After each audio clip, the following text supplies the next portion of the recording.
서울의 쌀쌀한 겨울 아침, 강남의 어느 도로 끝자락에 위치한 집 앞이 고요해졌다. 엔진 소리를 낮추며 여러 대의 트럭이 천천히 멈춰 섰다. 운전기사들은 말도 안 될 만큼 많은 상자들을 내리기 시작했다.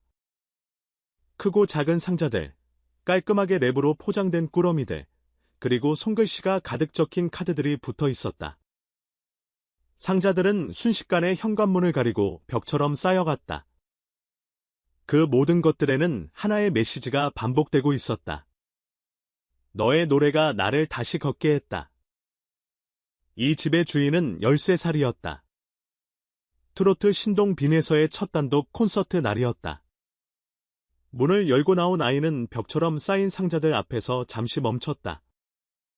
그중 하나의 문구가 아이의 눈길을 사로잡았다. 잉크가 여기저기 번져 있었지만 꾹꾹 눌러 쓴 문장들에는 이야기가 가득 차 있었다. 내 노래에 고맙다는 말은 내가 해야 했다. 너는 우리 집을 다시 밝혀준 아이였다. 이것들을 그저 선물이라고 부르기엔 그 무게가 너무 무거웠다. 각 상자에는 누군가의 이야기, 누군가의 시간, 누군가의 위기, 그리고 누군가의 위협이 담겨 있었다. 익숙한 택배 차량들이 꼬리에 꼬리를 물고 멈춰 섰다. 그들은 조심스럽게 무언가를 내려놓고는 사라지지 않았다. 처음에는 배송 실수라고 생각했다. 하지만 햇살이 쏟아지도록 반송 전화는 오지 않았고 상자는 계속해서 쌓여만 갔다. 입구 앞은 마치 미니어처 도시처럼 변해 있었다. 카드에 적힌 수신인은 모두 똑같았다. 발신인의 이름은 제각각이었지만 그 안에 담긴 사연은 수없이 많았다. 각 상자는 저마다 달랐다. 누군가의 눈물로 얼룩진 잉크, 옷에서 배어나온 하모니카 소리, 소박한 풍경 수채화, 그리고 봉투들. 그 안에는 한 글자 한 글자, 짧지만 분명한 문장들이 적혀 있었다. 나의 기억을 떠올리며 그들은 다시 걸을 수 있었다고 했다. 13살의 가수는 상자에 손을 얹고 끝내 무너져 내렸다.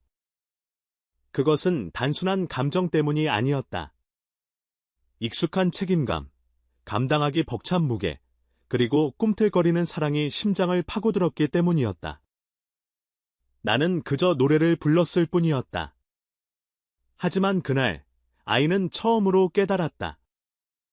노래는 소리를 뱉는 것이 아니라 마음을 나누는 것이라는 사실을. 그리고 그것은 누군가의 하루를 지속시키는 등대가 될 수 있다는 것을. 빈에서의 시간은 짧았다. 아이는 5살 때 어머니 옆에서 라디오를 따라 흥얼거렸고 7살 때 동네 행사에 출연했다. 10살 때 TV 경연 프로그램에서 우승하며 유명해졌다. 사람들은 그녀를 꽃이라 불렀고 내 마음의 고향이라 불렀다. 설명은 간단했다. 하지만 그 반응은 간단하지 않았다. 그녀의 노래는 과거의 기억을 불러왔지만 그녀 자신은 현재에 머물렀다. 어른들에게 그녀는 잃어버린 동심과 따뜻함을 회복시켜주는 존재였다. 그리고 MZ세대에게는 세련된 트로트가 어떻게 가능한지 보여주는 기술적 경이로움이었다. 발음 사이의 숨소리, 가사 끝에 떨어지는 단순한 떨림, 바이브레이션. 그녀는 멜로디를 깨우치는 따뜻함 그 자체였다. 반응은 넓고 멀리 퍼져나갔다. 밴쿠버의 전직 음악 선생님은 병마와 싸우며 자신을 잃어가던 중 메시지를 보냈다. 연필을 꾹꾹 눌러가며 쓴 편지를 보냅니다. 나의 존엄을 붙들고 있던 마지막 글은 당신의 노래였습니다. 대구의 한 미혼모는 소셜미디어에 익명으로 글을 남겼다. 홀로 아이를 키우며 무너져 내리던 그녀는 빈에서의 무대를 보고 처음으로 울음을 터뜨렸다고 했다. 그녀는 살겠다고, 그날 이후 다시 일어서겠다고 말했다. 도쿄, 호치민, 베이징, 시카고, 그리고 미국 끝자락의 우체국에서 상자들이 날아들었다. 언어는 달랐지만 의미는 똑같았다. 고마워, 우리를 구해줘서. 그 진심의 절정은 한 사람에게서 나타났다. 서울의 작은 아파트에 사는 72세의 은퇴한 의사, 조경자 씨였다. 2년 전, 그녀는 백신 부작용으로 다리에 감염이 생겨 다시는 걸을 수 없다는 진단을 받았다. 그녀의 방은 오랫동안 어두웠다. 노래는 그저 음악이 아니었다. 조경자 씨는 숨을 쉬게 되었다고 말했다. 숨을 쉬면서 다시 움직여야 했다고. 이 이야기는 조용히 퍼져나갔다. 안내나 광고는 없었다. 마치 자갈을 바다에 던진 것처럼 파장이 일었다. 사람들은 저마다의 방식으로 고맙다고 말했다. 선물, 편지, 그리고 직원들의 자발적인 협력은 하나의 길을 만들었다. 좋은 감정은 좋은 행동을 일으킨다. 그리고 그 계절은 한편의 연극 같은 장면을 연출했다. 3월 3일 오후 7시, 예술의 전당. 공연의 제목은 꽃처럼 다시 피어나다. 전성 매진이었다.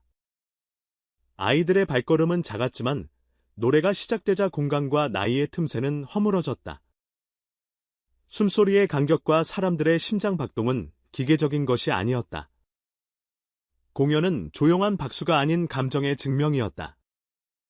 공연 도중 조명이 약간 어두워졌다. 아이가 마이크를 들고 관중들 앞에서 오랫동안 눈을 맞추고 서 있었다. 사실 어제 많이 울었어요. 제가 이렇게 많은 사랑을 받아도 되는지. 제가 잘했기 때문이 아니라 여러분이 제 노래를 여러분의 마음으로 들어주셨기 때문이에요. 그녀는 천천히 무대 아래로 내려갔다. 백발의 머리, 지팡이, 그러나 꼿꼿한 허리. 그곳에는 조경자 씨가 있었다. 관중들은 숨을 죽였다. 여자는 꽃다발을 건넸고 아이는 두 손으로 그녀에게 마이크를 넘겨주었다. 빈에서 당신은 나의 두 번째 인생입니다. 오늘의 귓가와 어제의 가슴이 연결되는 순간이었다. 그들은 전통을 흉내내는 것에 그치지 않았다.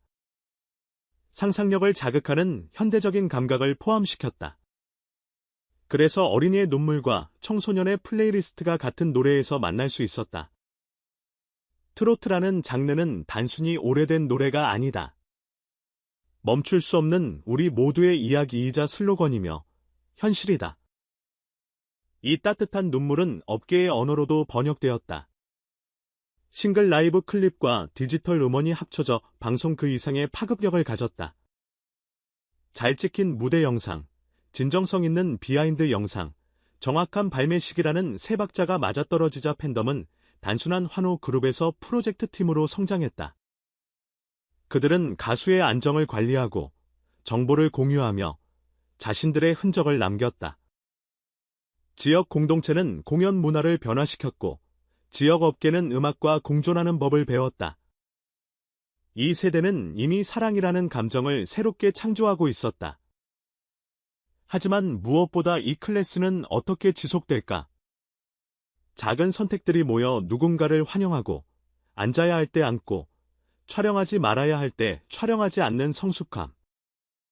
이 부담스러운 첫 번째 퍼포먼스는 한국에서 끝이 아니었다. 그것은 추억이 되고 새로운 만남으로 변화하며 하나의 생태계가 되었다. 그 생태계 안에서 장르는 견고해진다. 빈에서 현상은 단순한 한국의 성공 스토리가 아니다. 네더, 나는 장르가 가진 진심, 근본, 연결이라는 세 가지 키워드가 가장 중요한 것임을 증명했다. 콘서트의 환호 속에서 잠시 후 아이가 현관 앞문으로 혼자 나왔다. 아이는 한번 깊은 숨을 내뱉고 부드럽게 말했다. 이것은 선물이 아닙니다. 이것은 내가 노래하는 이유에 대한 답입니다. 만약 그곳에 카메라가 있었다면 그 장면을 오랫동안 담아두었을 것이다. 리본 위로 퍼지는 새벽 햇살, 상자 위에 붙은 카드에 적힌 잉크가 부드럽게 반짝이는 모습. 만약 사랑을 눈으로 볼 수 있다면 아마도 이런 모습일 것이다.